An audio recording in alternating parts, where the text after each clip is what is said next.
Hi everyone. Dosa ಬ್ಯಾಟರ್ನ ಯಾವ ರೀತಿ ಮಾಡ್ಕೋಬೋದು ಅಂತ ತೋರಿಸ್ಕೊಡ್ತೀನಿ ಬನ್ನಿ. ಅದಕ್ಕೆ ಏನೇನು ಇಂಗ್ರೀಡಿಯೆಂಟ್ಸ್ ಬೇಕು ಅಂತ. ನಾನು 3 ಲೋಟ ಅಕ್ಕಿ ತೊಗೊಂಡಿದ್ದೀನಿ. ಈ ಲೋಟದಿಂದ 3 ಲೋಟ ಅಕ್ಕಿ ತೊಗೊಂಡಿದ್ದೀನಿ. ಆಮೇಲೆ ಉದ್ದಿನಬೇಳೆ ತೊಗೊಂಡಿದ್ದೀನಿ, ಸ್ವಲ್ಪ ಮೆಂತೆ, ಆಮೇಲೆ ಕಡಲೆಬೇಳೆ ತೊಗೊಂಡಿದ್ದೀನಿ, ತೊಗರಿಬೇಳೆ ತೊಗೊಂಡಿದ್ದೀನಿ, ಸ್ವಲ್ಪ ಶೇಂಗಾ ತೊಗೊಂಡಿದ್ದೀನಿ. ಇದೆಲ್ಲ ವಾಶ್ ಮಾಡ್ಕೊಂಬಿಡೋಣ ಬನ್ನಿ. ಸೊ ಇವಾಗ ಅಕ್ಕಿನ ಹಾಕ್ಕೊತಾ ಇದ್ದೀನಿ. ಆಮೇಲೆ ತೊಗರಿಬೇಳೆ ಹಾಕ್ಕೊತಾ ಇದ್ದೀನಿ, ಶೇಂಗಾ ಹಾಕ್ಕೊತಾ ಇದ್ದೀನಿ, ಉದ್ದಿನಬೇಳೆ ಹಾಕ್ಕೊತಾ ಇದ್ದೀನಿ, ಕಡಲೆಬೇಳೆ ಹಾಕ್ಕೊತಾ ಇದ್ದೀನಿ. ಮೆಂತೆನ ಸಪ್ರೇಟಾಗಿ ನೆನೆಸ್ಕೊಳ್ಳಿ. ಇವಾಗ 4 ಸಲ ನೀರಲ್ಲಿ ವಾಶ್ ಮಾಡ್ಕೊಂಬಂದಿದ್ದೀನಿ. ಈಗ ಇದಕ್ಕೆ ನೀರು ಹಾಕ್ಕೊಂಬಿಡೋಣ. ಸೊ ಇದು ಒಂದು 6 to 7 hours ನೆನಿಬೇಕು. ಮತ್ತು ಈ ಕಡೆ ಸಪ್ರೇಟಾಗಿ ಮೆಂತೆನ ಸಪ್ರೇಟಾಗಿ ನೆನೆಯಕ್ಕಿಟ್ಟಿದ್ದೀನಿ. ನೋಡಿ ಈಗ 5 ಗಂಟೆಯಿಂದ ನೋಡಿ ಇವಾಗ 6 ರಿಂದ 7 ಗಂಟೆಗಳ ಕಾಲ ಇದು ಅಕ್ಕಿನ ಎಲ್ಲ ನೆನೆಸಿಟ್ಕೊಂಡಿದ್ದೀನಿ. ಈಗ ಗ್ರೈಂಡ್ ಮಾಡ್ಕೊಳ್ಳೋಣ. ಇವಾಗ ಜಾರ್ ಬಾಕ್ಸಲ್ಲಿ ಡಂಪ್ ಮಾಡ್ಕೊಂಡಿದ್ದೀನಿ. ಈಗ ಮೆಂತೆನ ನೆನೆಸಿಟ್ಕೊಂಡಿದ್ವಲ್ಲ, ಈಗ ಮೆಂತೆನ ಸ್ವಲ್ಪ ಹಾಕ್ಕೊತಾ ಇದ್ದೀನಿ. ಮೆಂತೆ ಏನು ಜಾಸ್ತಿ ಬೇಡ, ನಾನು ಇಷ್ಟು ಹಾಕ್ಕೊತಾ ಇದ್ದೀನಿ. ಈಗ ಗ್ರೈಂಡ್ ಮಾಡ್ಕೊಂಬಿಡೋಣ ಬನ್ನಿ. ಈಗ ಒಂದ್ಸಲಿ ಆಗಲೇ ರುಬ್ಕೊಂಡಿದ್ದೀನಿ, ಇನ್ನೂ ಸ್ವಲ್ಪ ಇದೆ. ಈಗ ಸ್ವಲ್ಪ ಅನ್ನನ ಮಿಕ್ಸ್ ಮಾಡ್ತಾ ಇದ್ದೀನಿ. ಒಂದಿಷ್ಟು ಅನ್ನ ಹಾಕ್ಕೊಳ್ರಿ.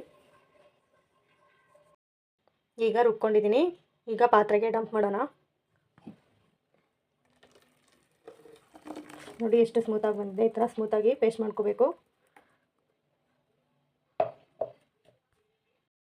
ಇವಾಗ ದೋಸೆ ಬ್ಯಾಟರ್ ಯಾವ ರೀತಿ ಮಾಡ್ಬೋದು ಅಂತ ತೋರಿಸ್ಕೊಟ್ಟಿದ್ದೀನಿ. ಈಗ ಬ್ಯಾಟರ್ ರೆಡಿಯಾಗಿದೆ. ಸೊ ಇದು ಈಗ ಓವರ್ ನೈಟ್ ಇಟ್ಬಿಡೋಣ. ಸೊ ಮಾರ್ನಿಂಗ್ ಎದ್ದು ಸ್ವಲ್ಪ ಉಪ್ಪು ಆಮೇಲೆ ಸೋಡಾ ಪುಡಿ ಹಾಕಿದರೆ so idli dosa batter ready ಆಗುತ್ತೆ. ನೆಕ್ಸ್ಟ್ ಆಮೇಲೆ ದೋಸೆ ಮಾಡ್ಬೋದು, ಕ್ರಿಸ್ಪಿಯಾದ ದೋಸೆ ಮಾಡ್ಬೋದು.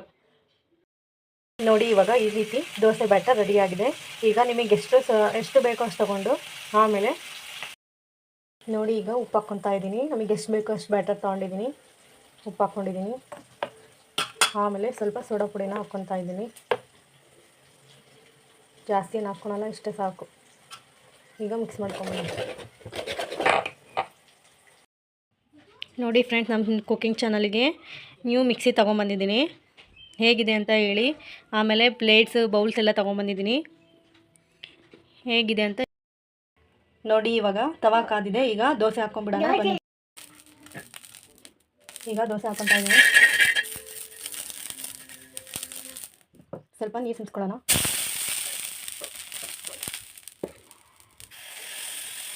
ನಿಮಗೆ ದಪ್ಪ ಬೇಕಂದರೆ ದಪ್ಪ, ತೆಳ್ಳಗೆ ಬೇಕಂದರೆ ತೆಳ್ಳಗೆ ಹಾಕ್ಕೊಳ್ರಿ. ನಮ್ಮ ಮನೇಲಿ ತೆಳ್ಳಗೆ ತಿಂತಾರೆ, ಸೊ ಅದಕ್ಕೆ ತೆಳ್ಳಗೆ ಹಾಕ್ಕೊತಾ ಇದ್ದೀನಿ.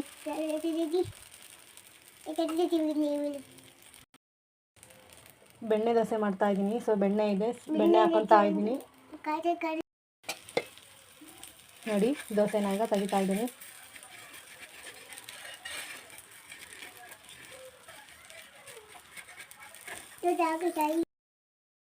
ನೋಡಿ ಎಷ್ಟು ಚೆನ್ನಾಗಿ ಬಂದಿದೆ ದೋಸೆ. ನೀವು ಮನೆಯಲ್ಲಿ ಒಂದ್ಸಲ ಟ್ರೈ ಮಾಡಿ. ಈಗ ಸರ್ವಿಂಗ್ ಪ್ಲೇಟಲ್ಲಿ ತೊಗೊತಾ ಇದ್ದೀನಿ. ನೋಡಿ ಬೆಣ್ಣೆ ದೋಸೆ ಮತ್ತು ಆಲೂಗಡ್ಡೆ ಪಲ್ಯ ರೆಡಿಯಾಗಿದೆ.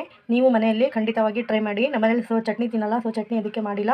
ನೀವು ಖಂಡಿತವಾಗಿ ಮನೆಯಲ್ಲಿ ಟ್ರೈ ಮಾಡಿ.